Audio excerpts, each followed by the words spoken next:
Hi friends, welcome to my channel.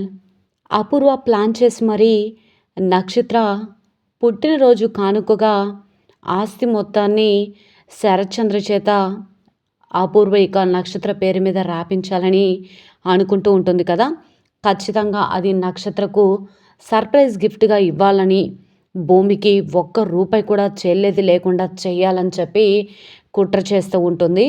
ఈ విషయం తెలుసుకున్న కృష్ణప్రసాద్ ఇక ఆవేశంగా అందరి ముందు కూడా, మీరు ఆస్తి రాయాలి అన్నా, ఏం చేయాలన్నా మీ కన్న కూతురు భూమి పేరు మీద మాత్రమే మీ ఆస్తిని రాయాలి, అంతేకాని ఆ నక్షత్ర పేరు మీద కాదు అని కృష్ణప్రసాద్ అనగానే శరత్చంద్ర ఒక్కసారిగా షాక్ అయిపోతాడు.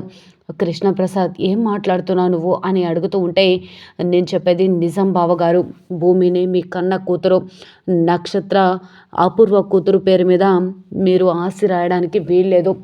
ఆస్తి చెల్లితే నా చెల్లెలు శోభ కూతురికి భూమికి మాత్రమే చెల్లాలి అని కృష్ణప్రసాద్ నోటుకుంటా ఆ మాట రాబోతుందా? మరి అసలు నక్షత్ర పేరు మీద ఆస్తి రాయకుండా చేయడానికి అపూర్వ చేసే పని, భూమి పేరు మీద రాయకుండా నక్షత్ర పేరు మీద రాయాలని చేసే అపూర్వ ప్లాన్ వర్కౌట్ అవుతుందా లేదా?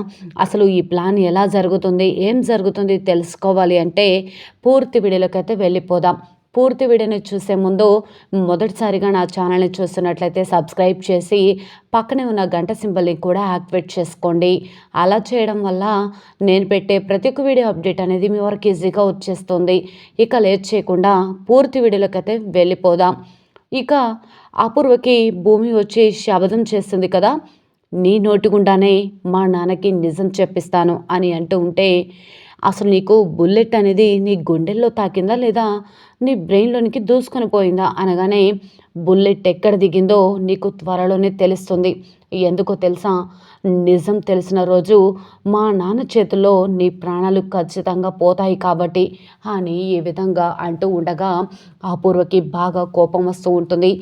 ఏం మాట్లాడుతున్నావు నువ్వు అని అడుగుతూ ఉంటే వెంటనే ఇక భూమి ఇలా అంటూ ఉంటుంది, ఆ రోజు మా అమ్మ కూడా నిన్ను ఎందుకు ఈ ఇంట్లో అడుగు పెట్టాల్సిన పరిస్థితి వచ్చింది అని అడిగి ఉంటే, ఈరోజు నువ్వు ఒక పని మనిషిలా ఉండేదానిమేమో మా ఇంట్లో అని అనగానే, ఏంటి నన్నే పని మనిషి అంటావా అని చెప్పి అనగానే, దించు చెయ్యి, నేను చెప్పింది కరెక్టే కదా, ఏ రోజైతే మా నాన్నకు నిజం తెలుస్తుందో ఆ రోజు నిన్ను మెడపట్టి బయటకు గెట్టేస్తాడు, అది గుర్తు పెట్టుకొని నువ్వు ప్రవర్తిస్తే బాగుంటుంది అని చెప్పి భూమి వెళ్ళడం, శరత్చంద్ర ఎదురుగా రావడం, శారద ఆంటీ వాళ్ళ ఇంటికి వెళ్తాను అంకుల్ అని అడగడంతో ఒక్కసారిగా బాగా కోప్పడుతూ ఉంటాడు శరత్చంద్ర.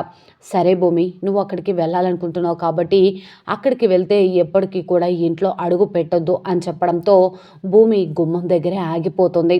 చాలా బాధపడుతూ లోపలికి వెళ్ళిపోతాడు శరత్చంద్ర కూడా.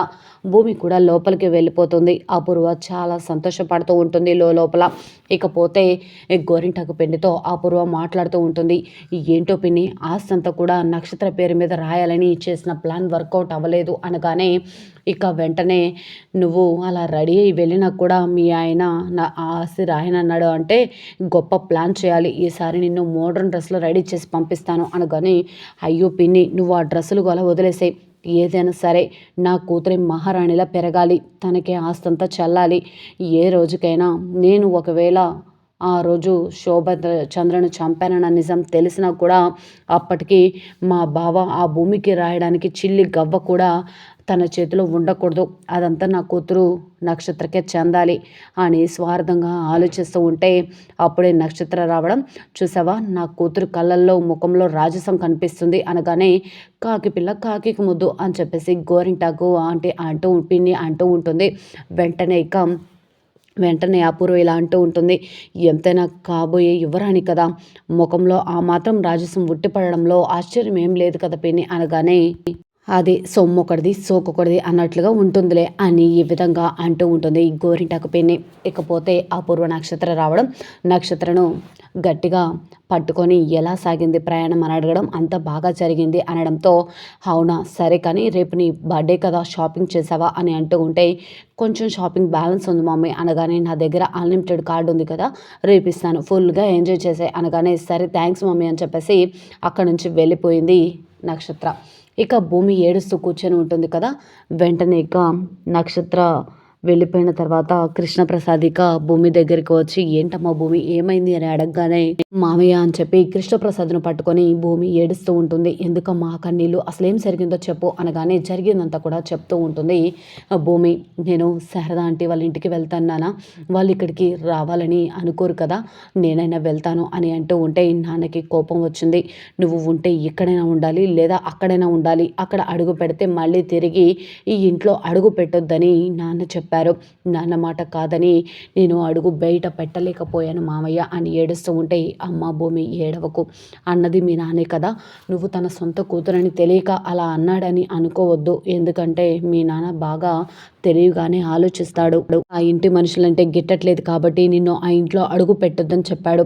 కానీ రేపు నువ్వు సొంత కూతురని తెలిసిన తర్వాత నీ ఇష్టాలను గౌరవిస్తూ పోతాడు మీ నాన్న అని ఈ విధంగా అంటూ మీరా దగ్గర నక్షత్ర పుట్టినరోజుకి వేసుకోవడానికి భూమి కోసం ఒక చైన్ తీసుకొస్తాడు కృష్ణప్రసాద్. ఆ చైన్ ఇచ్చి ఇదిగో అమ్మ మీ అత్త చైన్ అనగానే నాకెందుకు మామయ్య అని అడుగుతూ ఉంటే రేపు నక్షత్ర బర్త్డే కదా, ఏమీ లేకుండా ఎలా ఉంటావో ఈ చైన్ని నీ మెడలో వేసుకో అనగానే పర్లేదు మామయ్య నాకు వద్దు అని అంటూ ఉంటుంది. నేను నీకోసం ప్రేమగా తీసుకొచ్చాను కదా, అది మీ అత్త చైను, నీ మెడలో ఉంటే బాగుంటుందని తీసుకొచ్చాను అనగానే సరే మామయ్య అని చెప్పి భూమి ఇక ఆ చైన్ని తీసుకుంటుంది. భూమి ఆ చైన్ని మెడలో వేసుకో అమ్మ అనగానే భూమి ఇక చైన్ని మెడలో వేసుకుంటుంది. ఇకపోతే గగన్ రెడీ అవుతూ ఉంటాడు, భూమిని గుడిలో కలుస్తానని చెప్పాడు కదా, దానికోసం ఇక వెంటనే నాన్న ఇక మామయ్య నాన్న ఇక నన్ను అక్కడికి వెళ్ళొద్దని చెప్పారు కదా, గగన్ గారు గుడికి రమ్మని చెప్పారు, ఇప్పుడు గుడికి ఎలా వెళ్ళాలి అని అంటూ ఉంటే వెంటనే ఇక కృష్ణప్రసాద్ ఈ విధంగా అంటూ ఉంటాడు. అందులో ఆలోచించాల్సింది ఏముందమ్మా, వెళ్ళు గుడికి అనగానే నాన్న మాట కాదని ఎలా వెళ్ళగలను అని అంటూ ఉంటే నువ్వు ఆ ఇంటికి వెళ్ళట్లేదు కదా, గుడికి వెళ్తున్నావు, దేవుడి కోసం వెళ్తున్నానని వెళ్ళు అని చెప్పి అనగానే సరే మామయ్య, కానీ ఆయన నన్ను ప్రేమిస్తున్నారని అంటారా అనగానే ఖచ్చితంగా ప్రేమిస్తాడమ్మా, నా కొడుకు గురించి నాకు తెలుసు, వాడు పులిలా ఉండేవాడు పిల్లిలా గోడ దూకి నీ కోసం వచ్చాడంటేనే నాకు అర్థమైంది. అప్పటి వరకు ఉన్న డౌట్ కాస్త క్లియర్ అయిపోయింది. వాడు నీ ప్రేమ కోసమే నిన్ను గుడికి రమ్మన్నాడు. నీకు ఈరోజు ఖచ్చితంగా వాడి ప్రేమను తెలియచేస్తాడని అనుకుంటున్నాను. ఒకవేళ వాడు మనసులో మాట చెప్పకపోయినా నువ్వైనా వాడికి నీ మనసులో మాట చెప్పమ్మా భూమి అని చెప్పి కృష్ణప్రసాద్ ఇక నక్షత్రకు చెప్పడంతో నక్షత్ర చాలా సంతోషం ఇక భూమికి చెప్పడంతో భూమి ఇక చాలా సంతోషంగా రెడీ అయ్యి పరుగులు పెట్టుకుంటూ బయటకు వెళ్ళిపోతుంది. ఇకపోతే అపూర్వ మాత్రం శరత్చంద్రతో గొడవపడి ఆస్తి మొత్తం కూడా నక్షత్ర పేరు మీద రాయాలని అనడంతో కృష్ణప్రసాద్ కోపంగా బాగా చూస్తూ ఉంటాడు. ఏ రోజైతే భూమి శరత్చంద్రకి కూతురని తెలిసిందో ఆ రోజు చేతిలో చిల్లి గవ్వ కూడా లేకుండా చేయడానికి ఇప్పుడే ఆస్తి మొత్తం రాపించుకునే ప్రయత్నం చేస్తున్నావా అపూర్వ, ఈ ఆస్తి నీకు ఎలా చెందుతుంది, నీ బిడ్డకి ఎలా చెందుతుంది అసలు, ఖచ్చితంగా నా చెల్లెలు శోభ కూతురు భూమికే ఈ ఆస్తి చెందేలా చేస్తానని చెప్పేసి కృష్ణప్రసాద్ తన మనసులో అనుకుంటూ ఉంటాడు. ఒకవేళ శరత్చంద్ర ఆస్తి రాస్తానన్నా కూడా కృష్ణప్రసాద్ ఇక ఆస్తి రాయడానికి వీల్లేదని చెప్పి అడ్డుపడబోతున్నాడా.